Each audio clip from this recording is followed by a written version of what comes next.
2019 সালের 9 এপ্রিল ঢাকার কল্যাণপুর বাস স্ট্যান্ডের অপোজিট সাইড থেকে আমাকে তুলে নেওয়া হয়।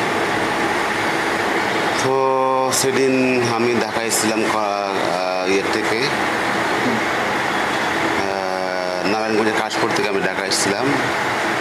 ঢাকা এসে আমি খোলাবাগান নামলাম। খোলাবাগান থেকে আমি এক দোকানে আমি ফোন দিলাম।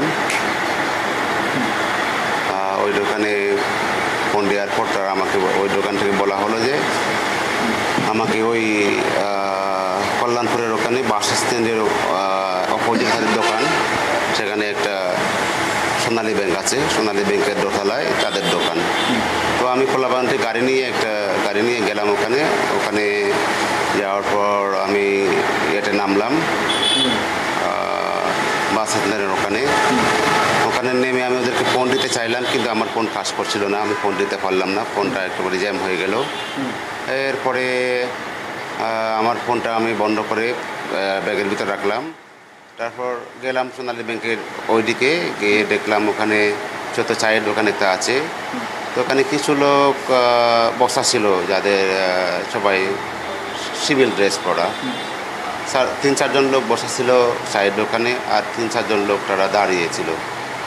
তো আমি ওখানে যাওয়ার সাথে সাথে তারা আমার নাম ধরে ডাকলো। তো আমি তাদের দিকে তাকানোর সাথে সাথে তারা আমাকে ধরে ফেলে। Redmi 13 স্টাইল বানাই দুনিয়া কাঁপায়।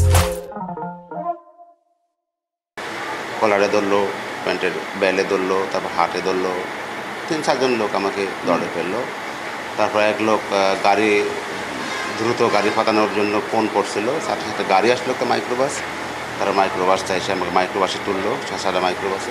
তোলার সাথে সাথে আমার কাছ থেকে আমার ব্যাগ, আমার মোবাইল ফোন, আমার 2টো অ্যান্ড্রয়েড মোবাইল ফোন ছিল, আর একটা call to call mobile phone নিয়ে তারা আমার চোখ বেঁধে দিল।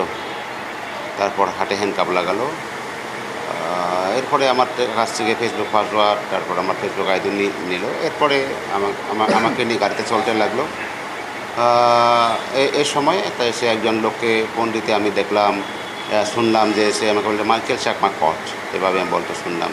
তো এরপরে আমি আমার গাড়িতে প্রায় 40-45 মিনিট ড্রাইভ করার পর একটা জায়গায় নেওয়া হলো আমাকে। ওটা একটা নির্জন একটা বাড়ি, তাদের ওখানে দোকানও হলো। ঢুকিয়ে আমাকে একটা লকআপে নিয়ে আমার চোখ খুলে দিল ওই জায়গা।